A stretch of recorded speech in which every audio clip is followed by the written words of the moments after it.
Okay. Bismillah ar-Rahman ar-Rahim. Nahmaduhu wa nusalli ala rasulihil kareem. Amma ba'd. Today we are going to a new chapter.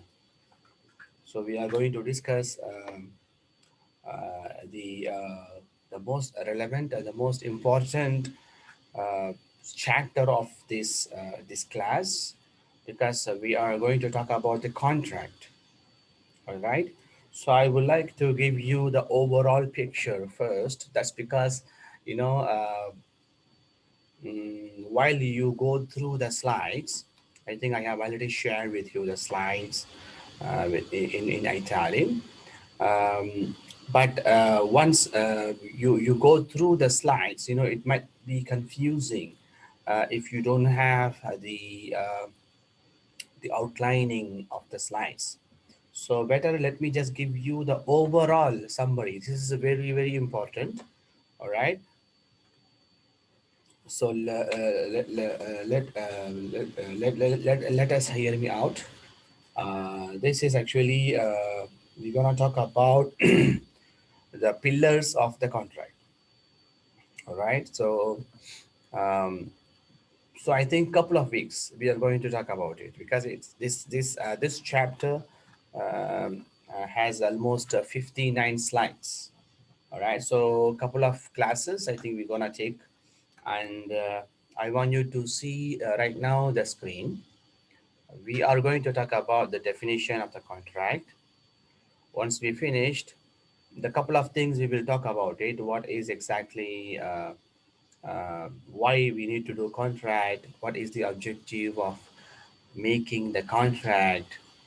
And then when these contracts will be invalid, it can become batil. So these are the things we talk about it. Then we move into pillars of the contract. While we talk about the pillars, we have three pillars to talk. So these three pillars we are not going to cover today. That's because it's huge. Every pillar has many slides. So we're gonna talk about the first pillar, which is expression. So remember the three pillars all the time, because we're gonna, you know, repeat the three pillars again and again. The first one is actually expression, which we call it ijab and qabul. Right? Without these three contract, there is no. Sorry, without these three pillars, there is no contract. So, and then when we talk about the expression, we're going to talk about um, the different opinions of scholars. All right, which one is ijab, which one is qabul, which one is offer, which one is acceptance, right? So the first thing that we're going to talk about is actually the expression. In Arabic, it is called shigha. All right, shigha. Okay. So the second pillar is actually the parties. So the first pillar is about how you spell it. How is your intention, and how is during your contract, what is your intention, what is your saying, what is your word, what is your action. These are the things become the first pillar. The second pillar is actually the parties. All right, the parties, whether you have buyer and whether you have seller, right? You are the buyer, I am the seller. So this is what we call parties to a contract. So now, what is your qualification must be in order to conclude a contract. What should be my qualification, whether my qualification is entitled or not. What are the moments, what are the consequences that I'm not able to, I will be disqualified to do a contract. These are the things that will come. What are the obstacles, what are the obstacles will come um, during this contract. So if someone go through those period of time, the obstacles time, then what are the way to he can actually make contract. You see, this is all quite important for Sharia. because Sharia wants to play the justice role, right? The role of justice is quite important for the Sharia, because Sharia doesn't want anyone uh, to overcome or to to gain on somebody's cost. Let's say you are the stronger and I'm the weaker, so you get more and I get less. So this is impossible with Sharia. When you are the stronger and I'm the weaker, still the dealing must be on mutual understanding, on mutual consent. You know, mutual consent means what? You and me, we should know what we are doing. We should know what we are selling. We should know how we are selling, right? So that I'm happy with what I'm selling and you are happy about what you are buying. If I'm not happy and you are happy, and sometimes you are happy but I'm not happy, then that contract is not going to be sahih. It's not going to be the valid contract according to Sharia. Sharia wants to protect. Sharia wants to protect buyers and sellers' rights. That's why there are a couple of rules that we have to follow. So these are the things will come under the parties. All right. The pillar number three is actually the object and subject matter of a contract. What is it? Very simple. What you sell, what are you selling is actually object. So now it's called mabi' in Arabic, which means I'm selling a phone to you. Then the phone become what? The object and subject matter of the contract. So now, whatever that I'm selling to you, is it that I'm selling to you the halal products or is it haram products? Is it that I'm selling to you something that you can clearly see or you cannot clearly see? Sometimes I cover up with some boxes you cannot see, all right? Sometimes you see online, but when you see offline, it's different, all right? So now, what are the characteristics should be? What are the characteristics that you should bring into those subject matter? All right. Sharia is actually giving you plenty of explanation, details on those mabia, so that that subject matter will make you happy when you are buying it. It's not like I bought something and then I'm having trouble now. I bought a printer, but the printer doesn't work. It's giving me trouble. I bought a bike, but it's giving me a hard time of fueling all the time, and it's give me lots and lots of expenses. All right. So these are the things. What are the things are allowed? What are the things are not allowed? How you make it proper? How you make it mutual? The both side. So so when you talk about the thing, it becomes, you talk about the sold items or the buying items, it becomes what? The object and subject matter of a contract. So once again, remember all these three pillars first, because we're gonna talk about one by one. Every pillars, every pillars has a lots and lots of slides to talk about and many details to go. So remember this. The first one is what? Siga, which means that the way you and me do business. The way you and me do business. Number one. Number one is what? How you do the business. How? The way you do the business. Number two, who doing the business? Who is doing the business? You and me, of course, buyer and seller, of course. So number two, who is doing the business? And what is number three? What is what we are doing the business? What? What is it actually we are doing the business? What are we selling? What are we buying? So remember these three things. How, number one, and then who, number two, and then what, number three. All right. So that's the outline of the entire subject. Now let's move to the first pillars. So the first class that we are going to have today, we're going to talk about only this. All right, not more than this. We're only going to talk about what is the definition.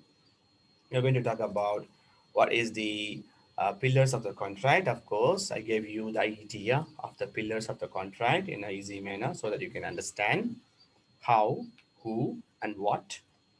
Then today we are going to only cover the first pillar, which is actually expression, offer, and acceptance. And then we're going to talk about under the expression, what are the conditions of expression. All right, we're going to talk about also what are the um, different ideas, because this is also important to understand how different imams, different imam actually looking into different things. So what are the differences among the major scholars, and especially the Abu Hanifa? All right, and then we're going to talk about all these things: clarity in expression, conformity in expression, continuity in expression. So these are the conditions also we're going to talk about it. So basically speaking, what exactly al-aqd, what exactly the contract. So this is where we need to understand that every single person, every single one of you, every single one of you need. Uh, there is an economic need, right? When you need something, earlier we talked about the property. All right. I also ask you the question to give me the definition of the property, definition of the mal. Mashallah, most of you did very well. All right. So now you need to possess something. When how do you possess something, or how do you become owner of something? By possessing, by inheriting, and then through the contracts. So whenever you do the contracts, whenever you do buy and sell, then you become the owner of the thing. When you buy something, you become the owner. So everyone has an economic need, and everyone should do. When you have the economic need, you cannot simply go and take somebody's property without his consent. All right, you cannot simply take somebody's water, or somebody's food, or somebody's bike, or somebody's phone, unless you had a consent. What I mean by consent, consent means what? He said, okay, you can have it. He is happy with you. He is happy with you that you are using his bike, you are using his phone. He is happy with you. How do we make him happy? How do we make someone happy? Because he won't be happy unless you pay something to him. You want to use his phone, then you want to take his phone, and you want to become the owner of his phone. So you go to the shop owner and you say, I want to become the owner of the phone. What is the way I become the owner of the phone? All right, the simple answer is what? All right, you pay. You pay this amount. And then you say, okay, can you make negotiate? Can we negotiate to this amount? And at the end of the bargain, you said, okay, I'm happy to give you this money. And he will say, okay, I'm happy to get this money. Then he will be giving you his phone. All right, and you will be giving you will be giving him your money. So now he gets money and you get phone, and there is a mutual consent. You got me what I'm saying? Mutual consent. يا أيها الذين آمنوا لا تأكلوا أموالكم بينكم بالباطل إلا أن تكون تجارة عن تراض منكم. So remember the word. Allah subhanahu wa ta'ala said, do not eat do not eat your wealth among you. Do not do that unless you have a mutual consent, unless you do a bargain. Illa an takuna tijaratan, unless you do the bargain, unless you do a business, unless you do a transaction, taradin minkum. Remember the word tarad. The word is actually radi. They say radi, radiya, yarda. You remember the word radiyallahu anhu? When we say any companion's name, we always say what? Radiyallahu anhum, wa radiyallahu anhum, or anhu. So the radiya means actually what? Become happy about it. Allah subhanahu wa ta'ala, He is happy about the companions. That's why we say radiyallahu anhum, ridwanullahi alayhim. Right? So now the word also used here taradin minkum, meaning to say that you don't use somebody's product, somebody's wealth unless you are happy about it, unless both of you happy about it. It's not one party. I'm happy, I want to have it. Sometimes we say I want to have that. That's my destiny. Huh? um, I whatever comes in that line, I won't care, I don't care, I just want to have it. You can have it, but you cannot simply take somebody's. You are not allowed to take somebody's. That's why cheating, that's why stealing, all these things are haram, prohibited. Why? Because in stealing, only one party is happy. The thief is happy, of course. He is stealing millions or hundreds or tens of dollars. Hmm. Definitely, he will be happy, right? But look at the other side. The other side, the party who lost the money, do you think he will be happy? Definitely, he won't be happy, right? So he will be complaining, he will be crying, he will be losing his mind, right?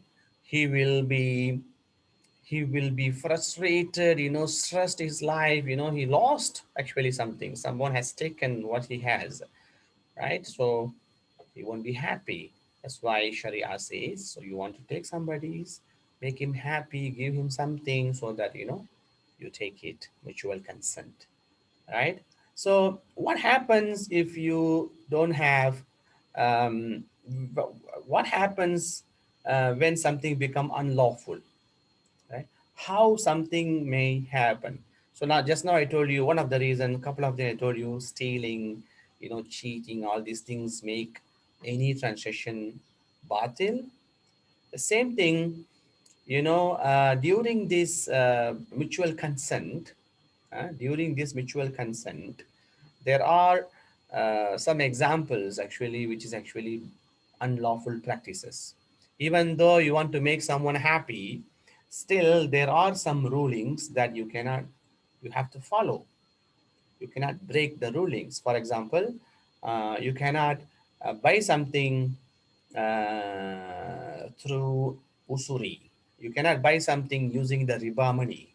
You cannot do gambling with someone, or ambiguity, giving short measures, taking another parties without proper compensation, right? All these things will make your practice into batil, unlawful, right?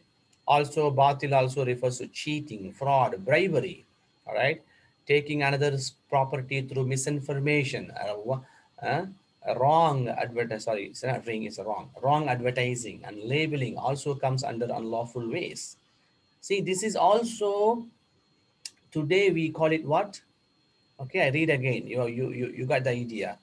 Taking another's property through misinformation, wrong advertising, and labeling.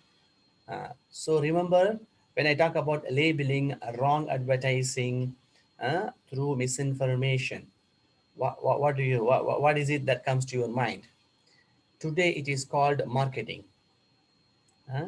Today it is called marketing, and then people actually called experts of the marketing.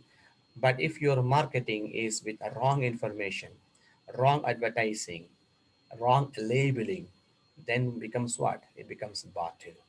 All right. So some of us may become the marketing industry, we may experts in future. Some of you may become the CEO of the company, or managers or supervisors of some companies. So we have to be careful. You cannot give any misinformation, because every transaction that you do with customers, it becomes batil. All right. It also covers all transaction on prohibited haram things. Anything that haram, can I make Even I have mutual consent. I'm happy about selling, but I'm not consuming. I'm happy about buying and selling. So I have a liter, a bottle of wine. Can I sell? Can I sell that wine to a non-Muslim? I have a mutual consent. I'm happy about selling, and he is happy about buying, right? Because this is prohibited haram items.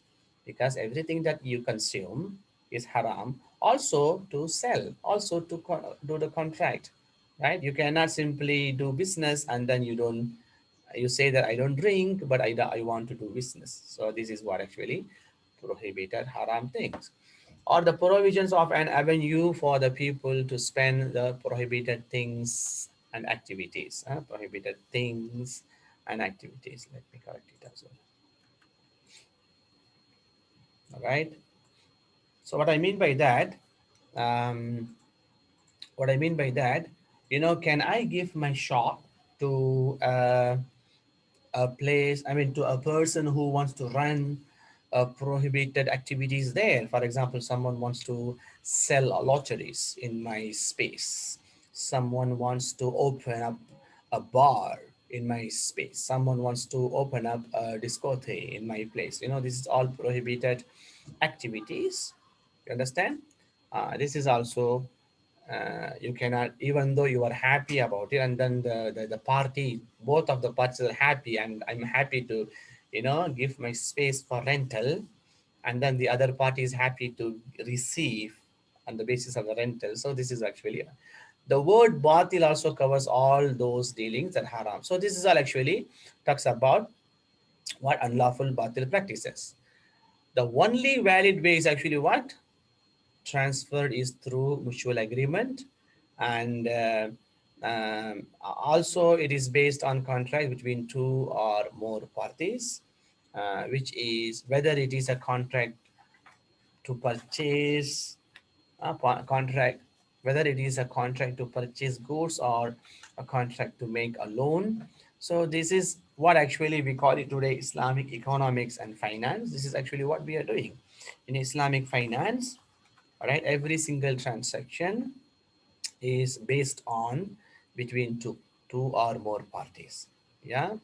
So inshallah, of course, we will be discussing more about principles of trading and mutual agreement, and we'll explain detailed rules and regulation on the formation of a contract, of course. So this is what actually I would like to give you as a as a summary, or as a introduction to contract.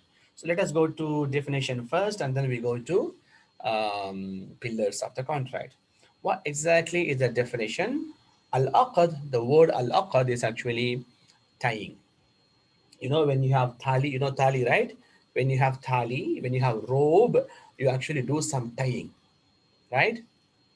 You do some tying. It is called aqd in Arabic.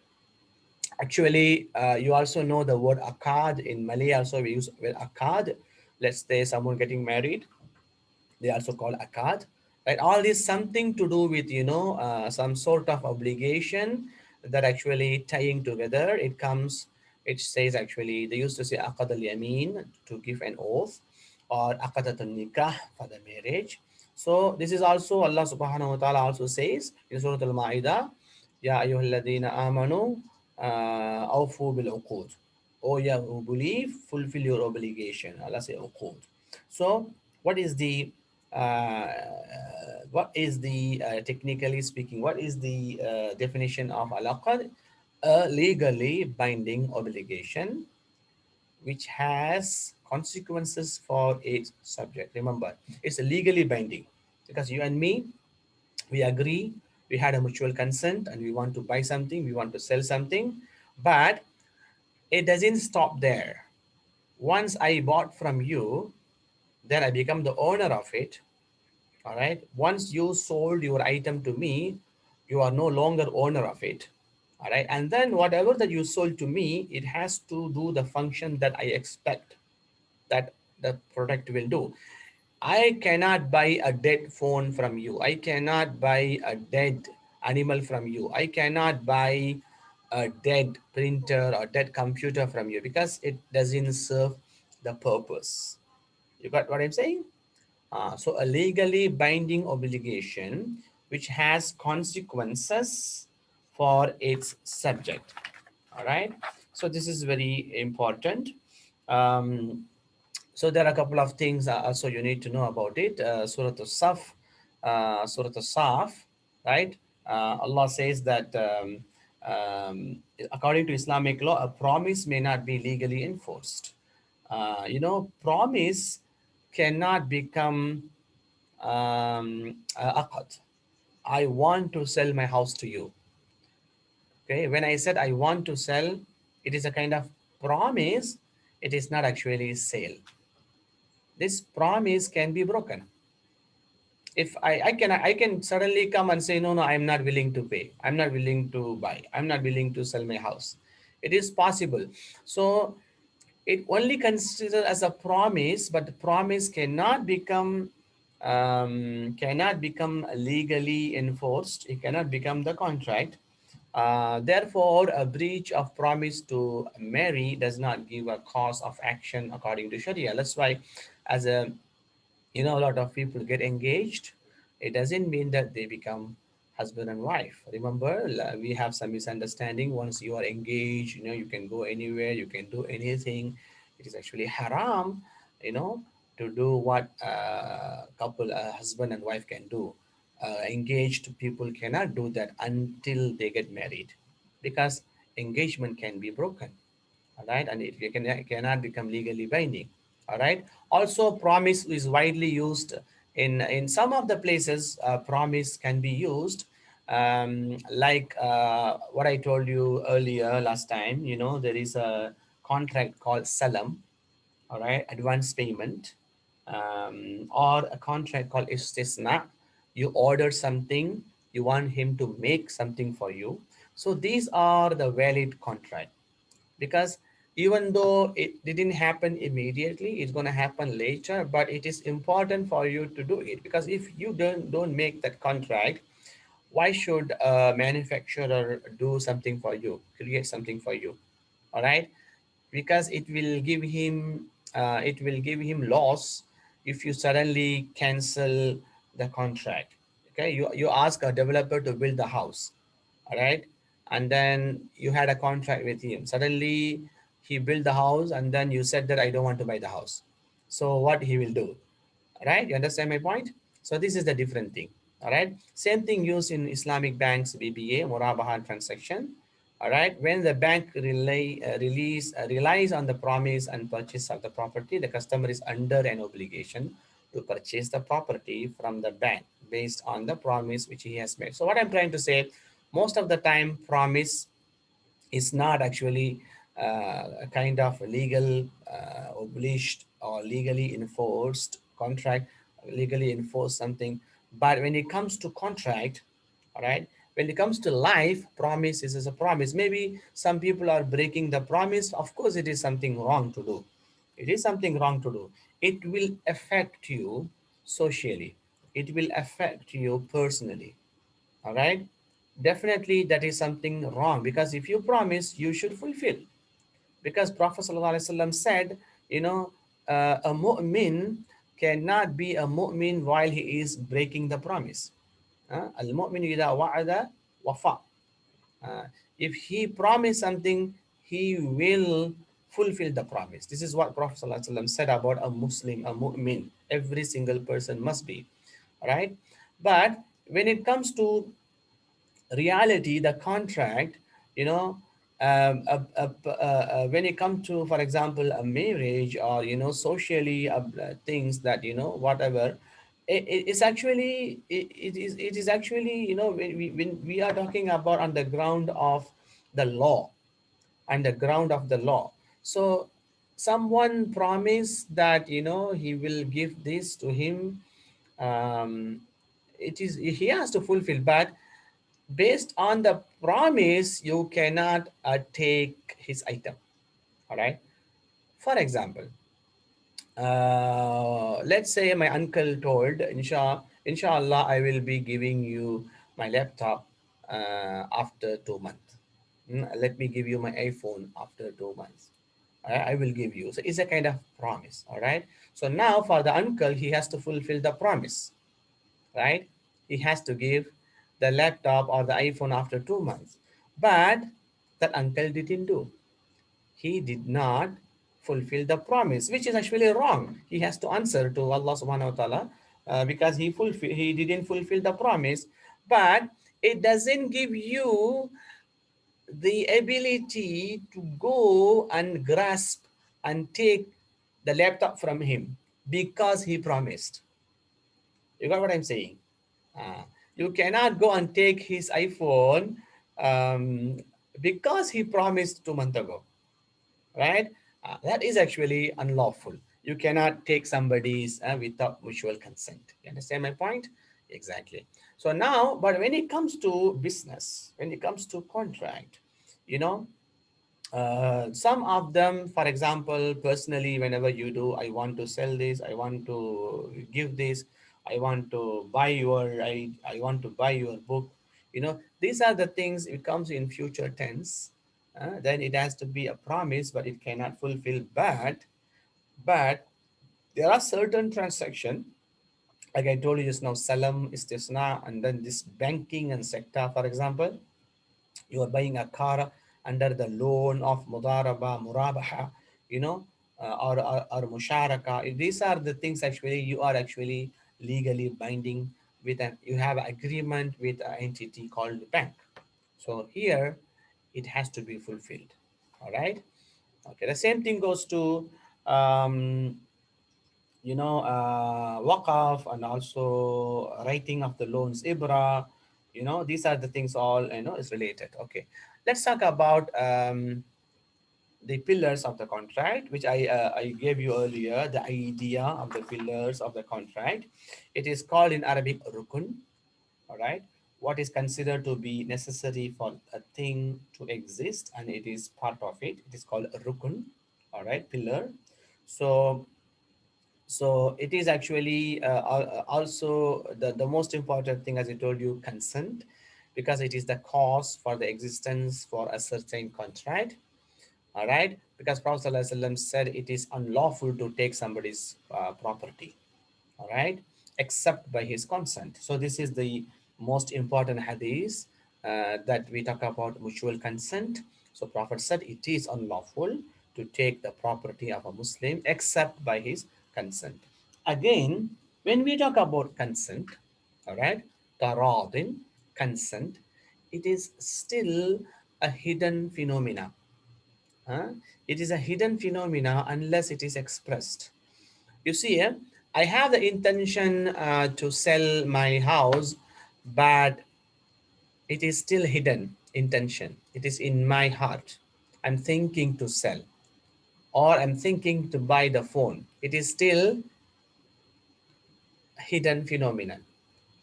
It will come into existence only if I expressed.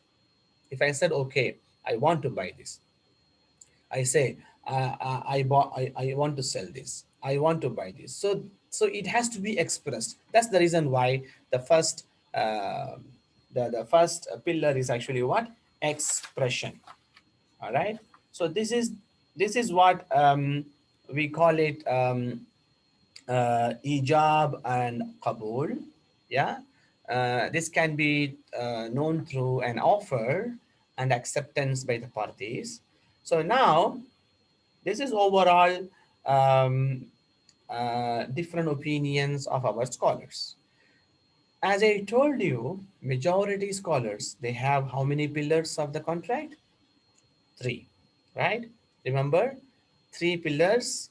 The first one is on how, which is expression. What is number two? Number two is actually who, Who? the What? parties. Very good. What is number three? What? Very good. What? Object or subject. Object or What you subject do matter. Very business. good, Ihsan. Very good. So now we have all these three pillars according to majority scholars. But but when it comes to Hanafis, Imam Abu Hanifa and his followers, they say differently. They don't go with these three pillars. They say there are only two pillars. There are only two pillars. They say the sigha, which we call the first pillar, the majority scholars, the sigha, which is expression. In expression, you have two elements. What are they? Number one, ijab, which is offer. Number two, acceptance, which is qabul. All right. Offer means what? I want to sell my house. Huh? This is offer. I'm selling my house. I'm offering my house. What is the acceptance? I am buying your house. I bought your house. So offer is I'm selling your house, and acceptance is what? I'm buying your house. So selling is ijab, offer, and buying is actually what? Acceptance. So this is the part of the first pillar, right? The first pillar is actually what? Expression. Now, when you talk about Abu Hanifa, they have entirely different scenario. They say there are only two pillars. There are only two pillars of the contract, which is the number one of the majority scholars. They say that the two pillars are, number one is the offer and number two is the acceptance. So it's quite confusing, I understand, even though I cannot see your face, still I can understand. But stay with me, inshallah. I will get through you. I will get through you slowly this one, yeah. So they say the other two additional pillars that majority scholars say, they say that these are additional things to come because these are the supplementary pillars. These are not the main pillars. uh, the main pillars are only two, which is offer and acceptance. I'm telling you this, and why actually I'm bringing this Abu Hanifa's and Hanafi's idea of the pillar is actually will make sense at the end of the day, because when we talk about the modern transaction that we are doing, all right, you see now you are actually doing transaction which is actually today Grab become a transaction, Food Panda became a transaction, uh, Lazada and Shopee, so many e-commerce became the transaction. And then today even the hospitality, Airbnb, or whatever it is, the hotels and everything, the fare tickets and everything become the transaction. So now there is a need to revise these pillars. All right. Anyway, that's why it is also important to understand what exactly Imam Abu Hanifa talks about the pillars. You can actually do this even though you don't have, the second and third in different way, by the way. All right. That's why it is important for you to understand this both parties. Not, I mean, I don't use the parties the word because this both scholars. Yeah. Okay. So according to Abu Hanifa, the elements of al-aqd include anything that manifests the meeting of two intentions either through conduct, action, or writing. Some other matters are not considered as a pillars of a contract. However, their existence is necessary. They say the existence of the party, the existence of the object matter is actually necessary, but it will not be considered as a pillars. For example, they say it is necessary that there must be contracting parties in order to have ijab and qabul. Similarly, there must be the subject matter upon the parties have the agreement to indicate that there is the meeting of two intentions. So this is what actually Abu Hanifa says, because he talks about only ijab and qabul, which is actually the first pillar of the majority scholar, first pillar of the majority scholars. And he says that, of course, if there is a ijab and qabul, definitely the parties, which is number two, and subject matter, which is number three, will follow.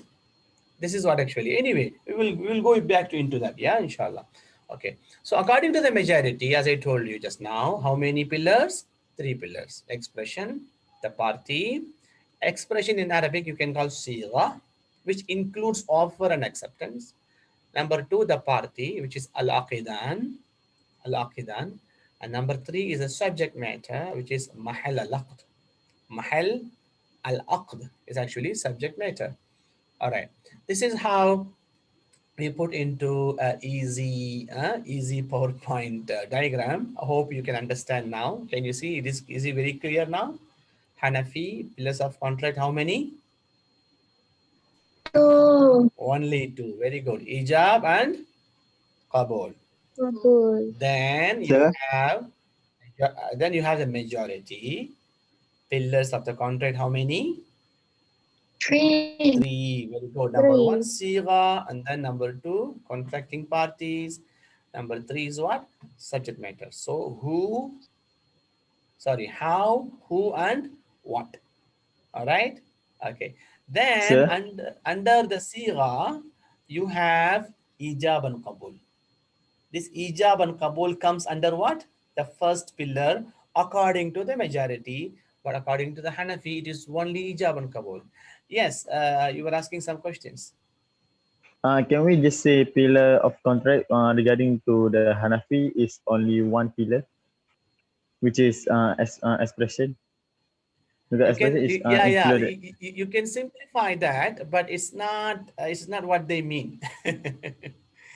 Yeah, you can simplify like that. It has to be only one, but I will come back to that because it has to be two, ijab and qabul, because according to them, they don't use the word sigha, right? They don't use the word sigha. They have differences. Now, it looks like the word ijab and qabul is same as what majority says, but they also have a different characteristics. According to Abu Hanifa, ijab and qabul is slightly different from ijab and qabul of majority. That's why they want to put it in that way. All right. Anyway, good question. Okay, now let's talk about what exactly is this ijab and qabul. All right, expression. I gave you this before. You can actually read the screen right now. All right, mutual consent is actually something that you cannot show. It has to be hidden phenomenon, so it has to be expressed. That's why it is called expression. Sigha, a method to manifest the intention to contract. It consists of ijab and qabul. All right, so according to the majority, the contract is concluded when the connection between the ijab and qabul ijab and qabul takes place. So when these two things takes place, ijab and qabul, then contract will be concluded. But remember, ijab according to the majority, ijab is actually what? Offer. Qabul is what? Accept. Can you tell me again, who is doing ijab? Buyer or seller? Seller. Seller. Seller. Okay, very good. So ijab is actually seller, and then Kabul is who? Buyer. Buyer. Very good. Buyer. Kabul is buyer. Very good. Remember this, huh? Remember this because I'm going to bring you some different thing. Okay, now look. Now this is the difference because this is actually kind of answering your questions too. According to Hanafi, according to Hanafi, not necessarily offer must be the seller and the acceptor must be the buyer. Not necessary according to Abu Hanifa. According to Abu Hanifa, anyone who comes and shows his expression first, he become the offerer. Okay, for example, yeah, you have a phone and I want to buy it. You have a phone and I want to buy it. So you are the seller and I am the buyer. Is it clear? You are the seller, I am the buyer. So now tell me again, according to the majority scholars, who is the offer, who is the acceptor? We are the offer. Okay, You you the are the offer because you want to sell your phone and I want to buy your phone. So I become what? Acceptor, right? Okay. Now, According to Abu Hanifa, he says it doesn't matter. It doesn't matter. Let's say you have the phone with you. Suddenly I go and ask, do you want to sell your phone? How much your phone? This phone is very good. Do you want to sell your phone? Do you want to sell your bike? The one who starts, the one who starts, he become the offerer. Let's say someone has a beautiful house and then someone gonna ask, do you want to sell your house?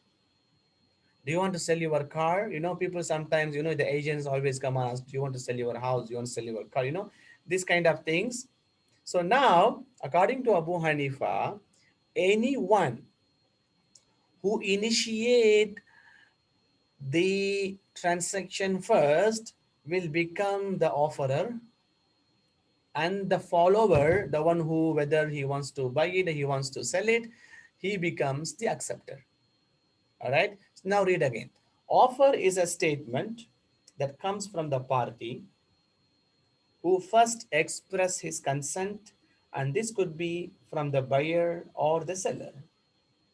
The later is considered qabul. The later become the acceptor. You got it? What I'm saying? But the majority school says what? The majority school says offer is a statement that comes from the seller, all right, who is the owner of the property. Qabul is made by the buyer or the person. All right, okay.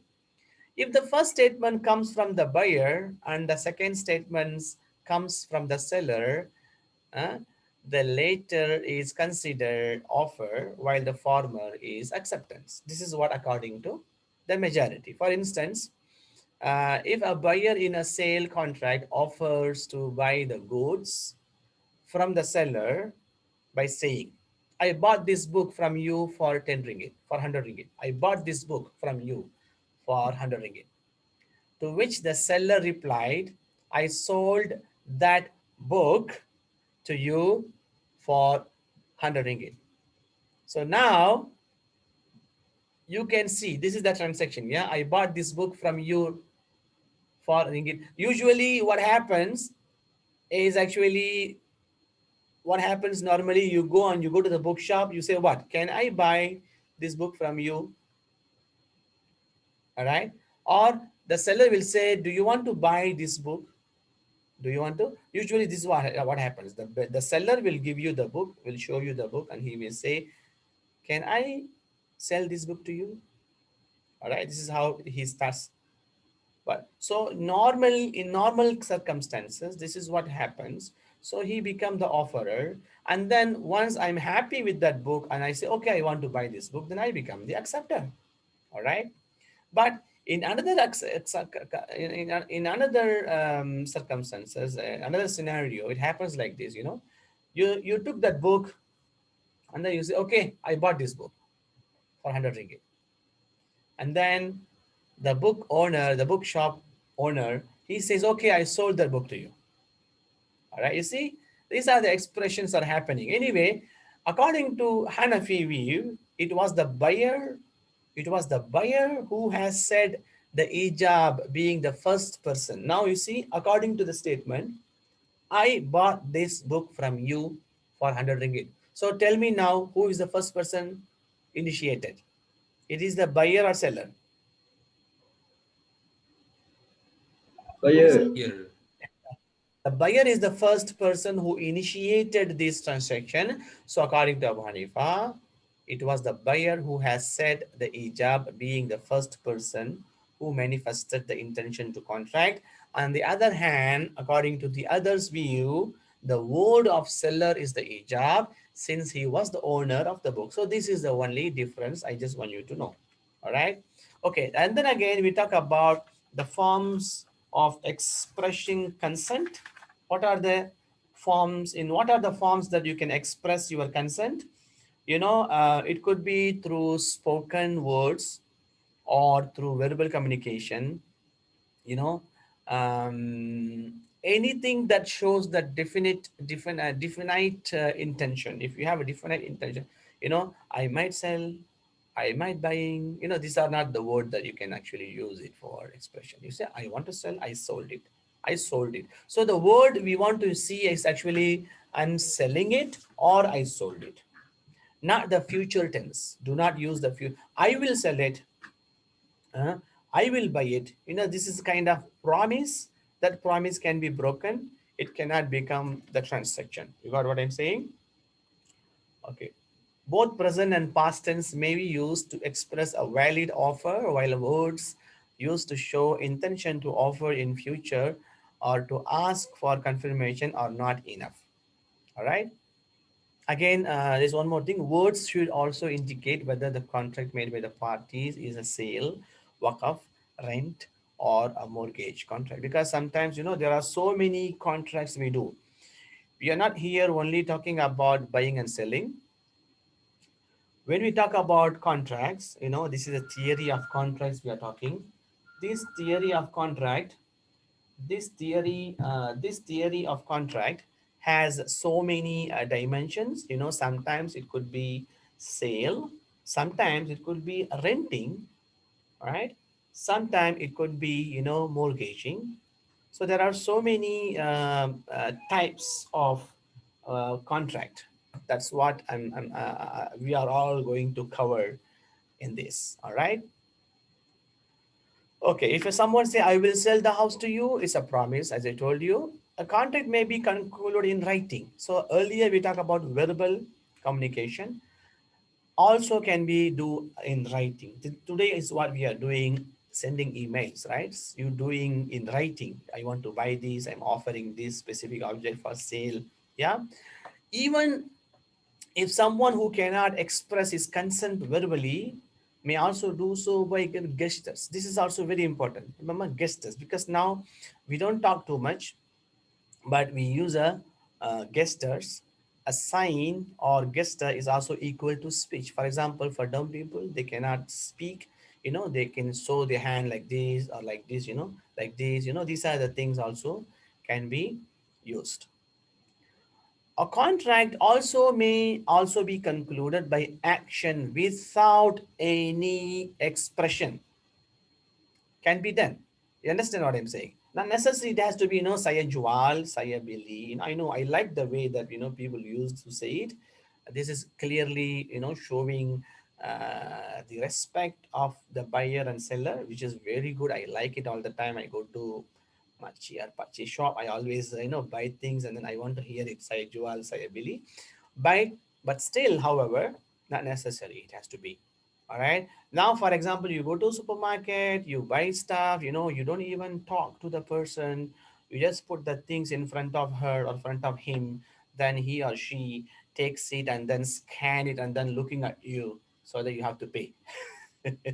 Right? So once you pay, you cannot stand there. Go, move away because the others are coming.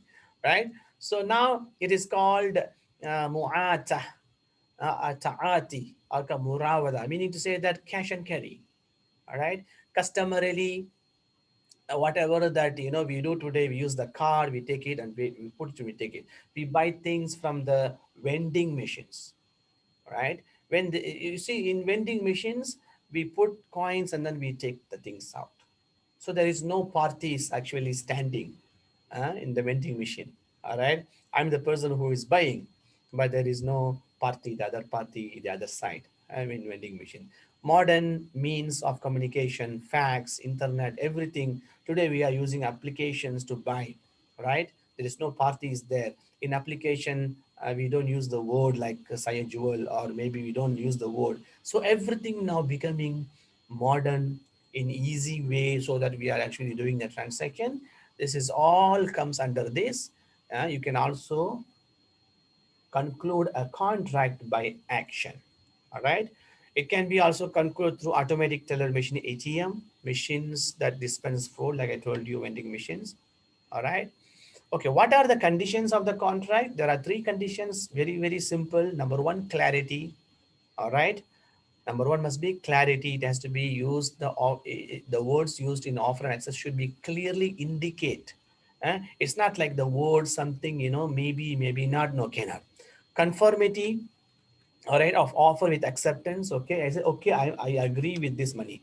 So if 3000 mean 3000, all right. If someone say two computers for 3000, all right, you said you have to buy, he said two computers for 3000, for example, it doesn't mean that one computer is 1500 unless the seller is telling, because he wanted to, maybe one computer is 2000 ringgit. If you buy computer PC is 2000 ringgit, but if you buy two pieces, it become 3000 ringgit. Okay, when he started selling two pieces for 3000 ringgit, it doesn't mean that you can buy one piece for 1500 ringgit unless he clearly says. All right, continuity. Continuity is what actually, when you are doing the transaction, you have to be there in the continuity. For example, you start negotiating in the morning, and then you stop, and then you do something else, and then you come back, and then you do in the evening. It will not be the same negotiation. It has to be different. Continuity. It has to be on the same time. You start talking about selling and buying, finish it. If you don't finish it, you are going, is okay. But when you come back next time, it has to be the new bargaining. It's not the, because you cannot say, okay, yesterday you said that. Last week you said that. Last year when I came here, it was this price. Now you are changing. Of course, yeah, hey, it's last year. Or maybe before COVID. All right. So these are the things are there. And then the session of the contract, we talk about the Majlis al-Aqad. It has to be the time, a period of time in which an offer is made, negotiated and accepted while both parties remain at the same place. All right. This is what we call, the majority schools also says offerer can also withdraw. Okay, this is the last one. Offerer, the majority say school says that an offerer can also withdraw his offer even within the session of the contract, but before an acceptance could be made. Okay, let's say a buyer is a seller is actually the offerer. He says that okay, I want to sell this phone for 1000 ringgit, and suddenly you are interested, suddenly you say that okay, can you sell it for 800 ringgit or 700 ringgit? You are negotiating because you are the buyer, and the seller can suddenly say no, no, I don't want to sell this. He can say that unless the things concluded. If he said okay, I'm ready to sell you, and then you wanted to pay the money, suddenly he say he doesn't want, cannot, because if the offer sorry, if the contract concluded, you already paid, means concluded. As long as you didn't pay, it is not concluded. Okay, so before conclusion, offerer can withdraw. But according to Maliki mazhab, they say that unless the offeree accept or rejects, the offer cannot be withdrawn within the session of the contract. They argue that offerer, by making his offer, has established to the offeree, offeree means who? Offerer, offerer means what here? Offerer is actually the seller. Who is the offeree? Offeree means acceptor, in other words, offeree. All right, like supervisor, supervisee, yeah, it's like that, offeree. He has established to the offeree the right to accept the offer. They say the offerer is bound by his offer until it is either accepted or rejected by the offeree, or when the session is over. So according to Maliki, he says that he says that it has to be accepted, or it can be rejected with proper reason. So this is what actually Imam Malik says. Okay, do you have any questions before we finish? And let me show you your attendance today. So please do your attendance, because now they are sending the office, the Kulliyyah office is actually sending me the warning letters. It says that, if your students are not attending, give them the warning letter, because they